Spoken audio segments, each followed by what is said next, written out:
네, 금요일의 시사 맛집 시사포차 오늘도 문을 열었습니다. 김재섭 국민의힘 서울도봉갑 당협위원장, 곽우신 오마이뉴스 기자, 이종훈 시사평론가 스튜디오에 세 분 나오셨습니다. 어서 오세요. 네, 안녕하세요. 네, 조금 전 6시를 기해서 천안시 지역에 대설경보가 발효됐다고 합니다. 퇴근길 안전 꼭 챙기셔야 할 것 같습니다. 지금 유튜브에서 표창원의 뉴스아이키를 검색해서 들어오시면요, 실시간 생방송 화면 보실 수 있고요. 또 댓글로 의견이나 질문도 남기실 수 있으니까요. 많은 참여 부탁드리겠습니다. 오늘 첫 번째 주제, 이종훈 평론가가 준비하셨죠? 어떤 주제입니까?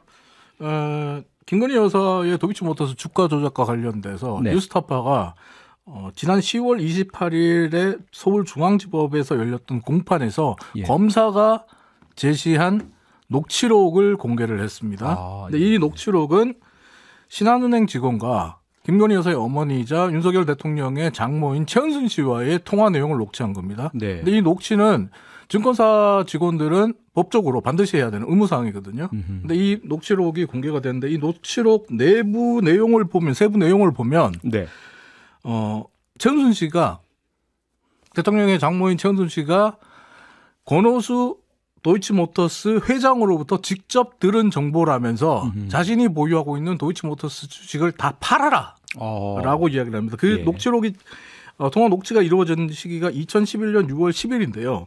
이때 주가가, 도이치모터스의 주가가 7,970원이었어요. 근데 팔아라라고 하고 그 이유를 이제 신한증권 직원이 묻거든요. 왜 팔려고 하냐라고 했을 때 회장이 얘기했다. 이제 가격을 빼야 된다고 얘기한다. 가격을 내리게 할 거라고 얘기한다라고 해요. 그리고 실제로 주가가 한 달 만에 44%가 빠집니다. 그러니까 최은순 씨는 정확히 고점 부근에서 자신이 보유하고 있던 물량을 팔 수 있었던 거고요.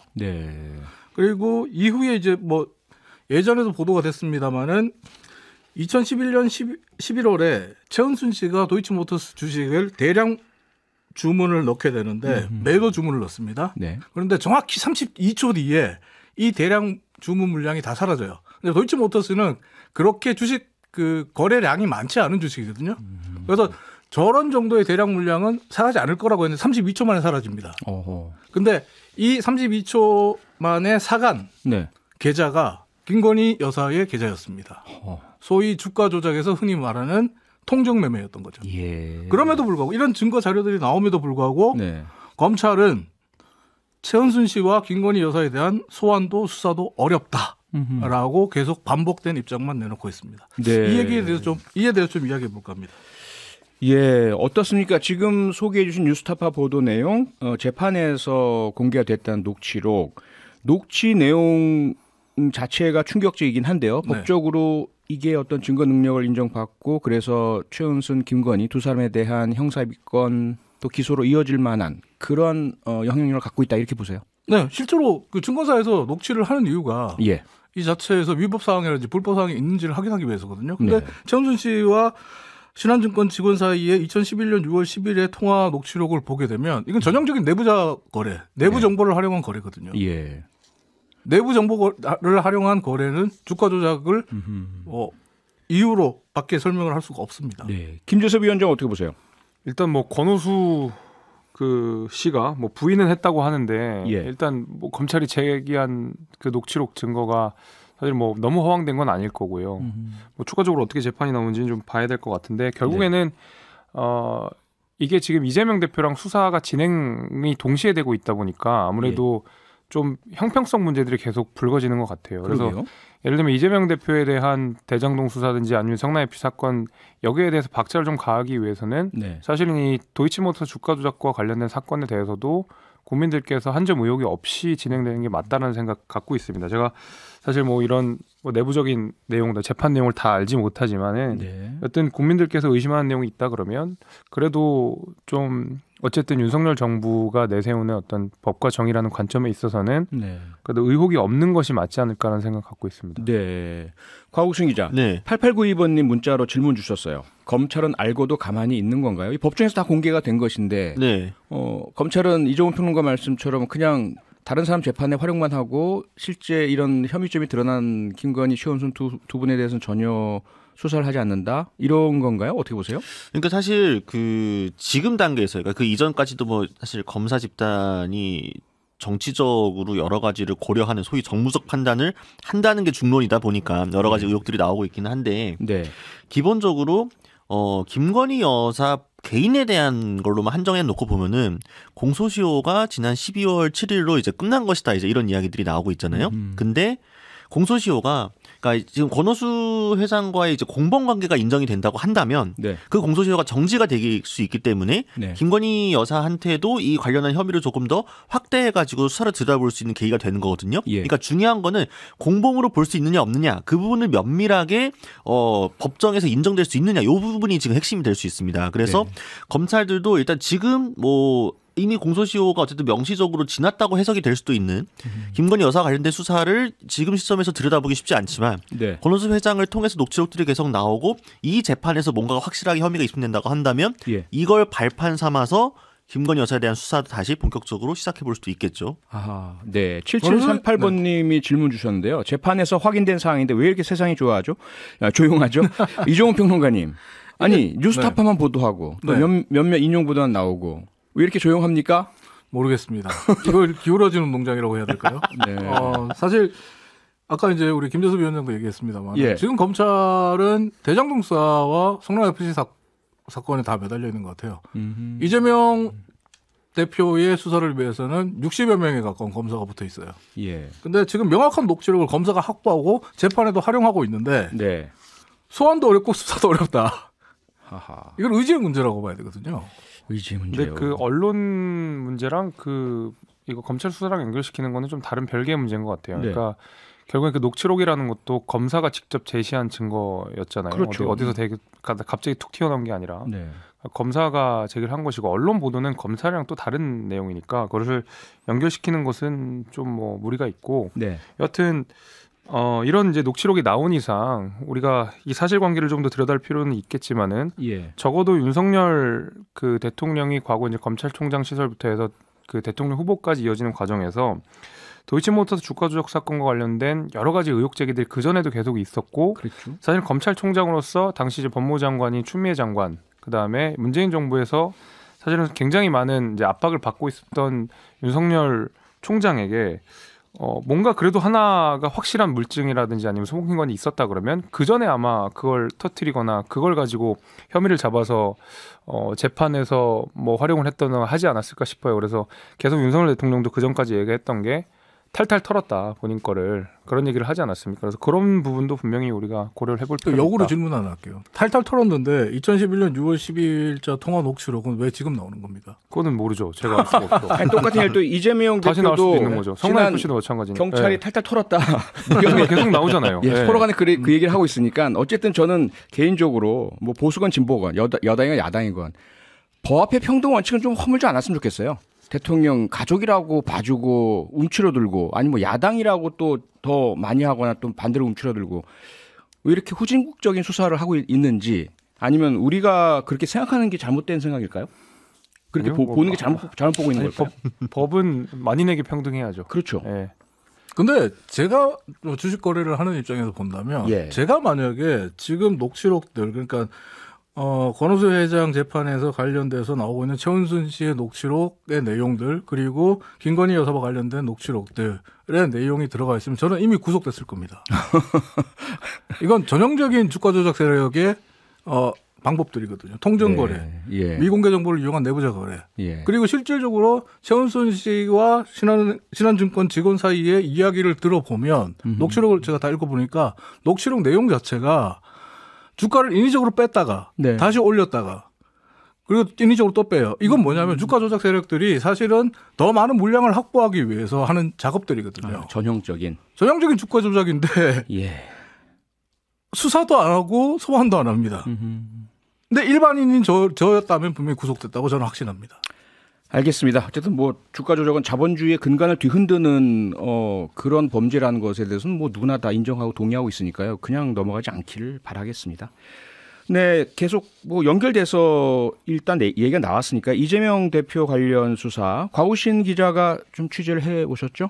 네, 그러니까 뭐 사실은 이번에 예산안이 오늘 합의 처리가 될 가능성이 높아서 국회가 이제 조금 풀리나 국정조사도 시작하고 했는데 이재명 대표의 검찰 소환건이 불거지게 되면서 국회가 다시 좀 얼어붙게 될 것 같습니다. 어쨌든 검찰이 성남 FC 관련 건으로 해서 28일 소환을 통보를 했고요. 네. 이재명 대표와 또 민주당은 야당 탄압이다. 이래서 이런 정권이 역대 정권은 없었다라는 식으로 계속 비판을 하고 있죠. 그러면서 오는 28일 출석 요구에는 응하지 않는 쪽으로 지금 거의 굳어진 상황인데요. 네. 이에서 좀 국민의힘은 당연히 왜 소환에 응하지 않는 뜻하면 소환에 응해라라고 압박을 하고 있고 앞으로 향후 사실은 남아있는 쟁점 법안들이 좀 있는데 이것 때문에 다시 좀 이래저래 방정식이 복잡해질 가능성이 생겼습니다. 네. 근데 사실 이제 이 질문을 제가 드리고 싶지가 않은데 왜 그러냐면 형사사건이란 게 개인의 문제이지 그 한 사람의 형사사건이 집단의 문제가 될 때서는 안 되잖아요. 그런데 민주당의 대응을 자꾸 질문을 할 수밖에 없는 상황. 민주당에서도 대응을 하는 모습. 민주당의 대응 어떻습니까? 민주당은 일단 상당히 지금 말이 요새 거칠어졌죠. 그러니까 이재명 대표 본인도 그 이전까지 조금 이런 리스크에 거리를 두면서 민생 쪽의 메시지 방점을 잡고 좀 집중하는 모습을 보여줬었어요. 네. 그리고 근데 이제 이번 문제 터지면서 이재명 대표가 어제 오늘 뭐 요 며칠 사이 한 얘기들이 사실 수위가 좀 높은 편이었죠. 날 뭐 죽이려고 한다라는 등 뭐 이렇게. 그러니까 이제 국민의힘에서는 뭘 죽이려고 하냐, 뭐 그런 사람 없다, 뭐 가서 받아라 이렇게 얘기를 하고 있고. 네. 뭐 김의겸 대변인 논평도 좀 세고요. 민주당 왜 이렇게 반응을 할까 보게 되면은 물론 당연히 제1야당의 대표라고 하는 정치적으로 위상이 있는 사람이 좀 검찰로부터 이렇게 수사를 그것도 한번 경찰이 불기소로 이렇게 넘겼던 사건이었는데 다시 들여다봐가지고 한다고 했을 때 정치적인 좀 의구심이 생길 수밖에 없다라는 거죠. 그리고 여러 가지 시점상 이게 결국 용산과 여의도가 같이 지금 지지율 악재를 딛고 회복을 하는데 탄력성을 좀 얻고 이재명 대표의 리스크를 더 부각시켜가지고 뭔가 여러 문제들 희석시키기 위한 그런 고려가 있는 거 아니냐. 이런 우려들이 나오고 있는 거거든요. 그러니까 민주당은 이걸 단순히 이재명 대표 개인의 리스크로 치부할 수가 없고 민주당 전체의 리스크로 봐줄 수밖에 없는 상황인데 막상 또 민주당 내부를 들여다보게 되면은 동의하지 않는 분들도 꽤 있다는 거죠. 네. 그러다 보니까 저는 오히려 대외적인 메시지가 세게 나갈 수밖에 없다. 네. 대외적인 메시지가 강하게 나가면서 대내적인 거를 결속시키는 목적을 위해서라도 지금 민주당은 이재명 대표를 중심으로 뭉쳐야 돼. 지금 대표가 위기잖아. 이건 당의 위기야. 이런 시그널을 계속 당 내에 주고 있는 게 아닌가. 네. 이런 생각이 듭니다. 김재섭 위원장님. 네. 만약에 지금 2022년 대한민국이 뭐 검찰과 정부가 야당 대표를 조직적으로 탄압한다면 그건 또 정말 엄청나게 슬픈 후진적 현실일 테고요. 네. 그렇지 않은데 야당이 대표의 범죄 혐의를 함께 대응한다? 이것도 참 슬픈 현실일 것 같은데 어떻게 보세요? 지금 이 상황. 야당은 어떤 방식으로든 이것이 검찰이 야당을 탄압하고 있다라고 프레임을 잡고 싶어하는 것 같아요. 예, 김의겸 의원이 말이 거칠다라는 말씀 앞서서 이제 곽우신 기자님께서 해주셨는데 네. 김의겸 의원이 이재명 대표를 검찰이 소환하는 것을 두고 무례하다라는 표현을 썼거든요. 통상적인 소환 절차를 거치지 않았다라는 이야기를 했는데 네. 사실관계를 따져보니까 그렇지 않았다라는 거 아니겠습니까? 부장검사가 직접 전화를 했다라고 알려져 있는데 제가 아까 이종훈 평론가께서 말씀하신 대로 통상 일반적인 사람이라면 과연 그렇게 했겠느냐라고 이야기하는데 마찬가지로 일반적인 사람한테 검찰이 소환을 하는 데 있어서 부장검사가 직접 전화하지 않습니다. 통상적인 절차 다 거쳐서 이재명 대표를 어렵게 소환을 하는 것이고요. 네. 무엇보다도 성남FC 사건 비슷한 그러니까 비슷한 형태를 가지고 있는 대부분의 사건에서 다 유죄받았습니다. 당연히 박근혜 전 대통령 역시도 제3자 뇌물공여 성남FC 사건만 관련해서는 거의 유사한 형태인데도 유죄받았고요. 2007년에 제주도지사도 말하자면 본인이 직접 받은 것이 아니라 복지재단을 통해서 돈을 받았는데 그것을 제3자 뇌물공여로 해가지고 똑같이 처벌받았습니다. 이제 그런 의미에서 성남FC 사건이 과연 다른 사건과 비교해서 수사가 제대로 이루어졌느냐, 처벌이 제대로 이루어졌느냐, 사실 그렇지 않거든요.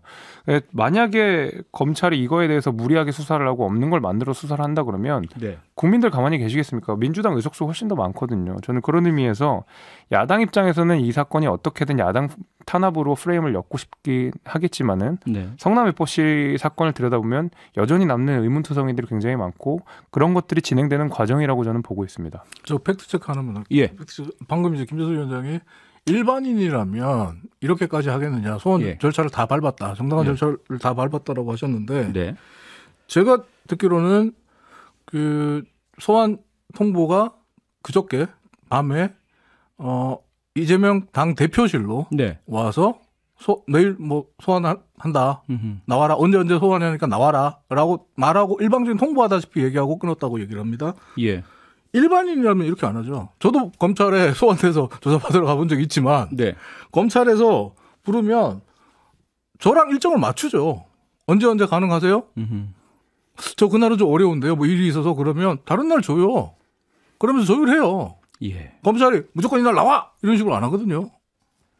아니 그래서요. 그러니까 좋습니다. 어쨌든 뭐 서로 그 말과 말이니까 검찰이 어떻게 뭐 소환했는지 저희들이 검찰 측 얘기는 들어본 적이 없고 하니까요. 이 상황에서 어쨌든 국민들은 지켜보고 있습니다. 야당 대표가 일반 국민처럼 소환당하면 출석을 하는지 아니면 이것은 정치적 탄압이니까 안 나가는 게 좋은지 이종훈 평론가 둘 중에 어느 게 옳다고 보세요 지금? 저는 사실은 검찰에서 소환한다면 나가는 게 맞다고 봐요. 근데 예. 지금 이재명 대표나 민주당 측에서 얘기하는 것도 일리가 있습니다. 앞서 이제 우리가 김건희 여사의 주가 조작 이야기를 할 때 김재섭 위원장도 얘기했잖아요. 예. 고무줄 잣대의 공정과 정의가 돼서는 안 되죠. 그리고 법 적용이 만인에게 평등해야죠.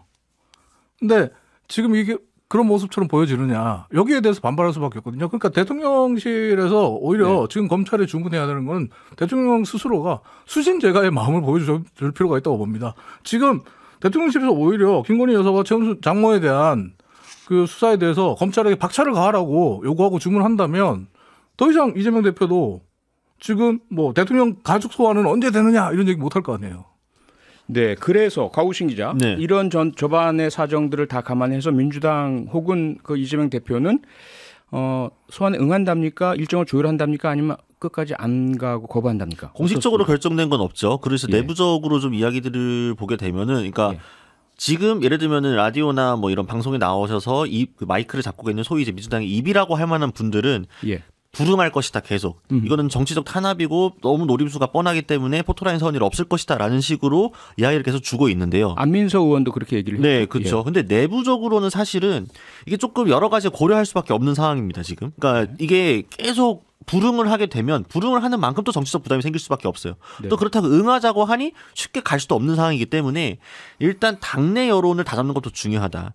민주당 입장에서는 그러니까 예를 들면은 지금 국회 안에서 민주당 안에서라도 뭔가 일치 단계라는 모습을 보이고 있다면 그 방향으로 갈 수 있을 텐데 사실 이게 당 내에서의 갈등으로까지 번지게 되면은 민주당은 말 그대로 내우외환의 상황에 빠질 수가 있는 거죠, 그렇죠? 네. 그러면은 지금 다수 의석을 갖고 있음에도 불구하고 오히려 집권 여당을 제대로 견제할 수 없고 끌려갈 수밖에 없는 상황이 되기 때문에 네. 고민이 생길 겁니다. 그래서 요 당분간의 여론조사들이 아마 이걸 이슈로 여러 가지가 나올 텐데요. 그렇죠? 그러니까 다음 주부터 쭉쭉 나오겠죠. 소환에 응해야 되냐 말 것이냐에 대한 여론조사 결과들, 또 당 지지율들, 또 앞으로 당분간 요 며칠 동안 이어지게 될 양당의 공방들, 이런 것들이 종합적으로 뭔가 지형을 어떻게 만드느냐에 따라서 민주당의 판단도 조금 달라질 것 같습니다. 네. 3177번님 들으시면서 문자로 주셨네요. 이재명 대표도 당당하게, 김건희 여사도 당당하게 수사 받읍시다. 그런데 여기서 곽우신 기자 네. 또 질문 드릴 수밖에 없는 게 앞서 이제 이종훈 평론가 말씀처럼 이재명 대표나 민주당에서 형평성 대통령 가족은 수사도 안 하고 소환도 안 받으면서 왜 야당 대표만 하느냐. 그래서 그 먼저 대통령 가족이나 또 여당 인사 수사를 해야만 야당이 나가는 게 맞는 것인지. 왜냐하면 이게 일반인들께서도요 사실은 교통 단속 당하시면 왜 나만 잡아? 다른 차부터 잡아 이러시면 그렇죠. 네. 정말 곤란하거든요. 그렇죠, 어떻게 그렇죠, 보세요? 그렇죠. 이게 근데 그러니까 예. 심정적으로는 다들 그래요. 예. 왜 저 사람 소리 나만 갖고 그래? 이게 심정적으로는 맞는데 그렇죠. 이게 논리적으로는 맞는 말이 아닙니다. 그래서 이게 피상파장인 거잖아요. 그러니까 저 사람이 잘못했다 안 했든 내가 잘못한 것과는 별개 건이에요. 그렇죠? 그러니까 김건희 여사의 도이치모터스 주가 조작이 사실이든 아니든 예. 그러니까 이재명 대표의 입장에서는 이재명 대표만 생각하면 되는 거예요. 민주당만 생각하면 되는 거죠. 그렇죠. 용산도 마찬가지고요. 그렇죠. 이재명 대표가 어떻게 하든 안 하든 김건희 여사 건은 김건희 여사 건만 놓고 생각해야 되는 그게 건데 맞는 거죠. 다들 서로를 걸고 넘어지면서 하니까 이게 보면은 일종의 악의적 공세인 거죠. 그러니까요. 서로가 서로에게 이런 식으로 이상하게 마이너스적인 도움을 주고 있는 게 되는 거예요. 서로가 핑계가 돼버리니까. 예. 김재섭 위원장님 어떻게 보세요? 근데 좀 불리한 구도네요. 왜냐하면 그 이재명 대표는 지금 혐의가 6개인데 하나라 가지고 계속 이제 하나만 물고 들어 여긴 6개를 다 꺼내는데 저는 그런 좀 불리한 게 있고 예. 네, 알겠습니다. 그 다음에 이어서 하겠습니다. 예, 광고 시그널 나오네요. 광고 듣고 돌아와서 김재섭 위원장 말씀 계속 이어듣겠습니다. 평일 저녁 6시 5분에 여러분을 찾아갑니다. MBC 라디오 표창원의 뉴스 하이킥.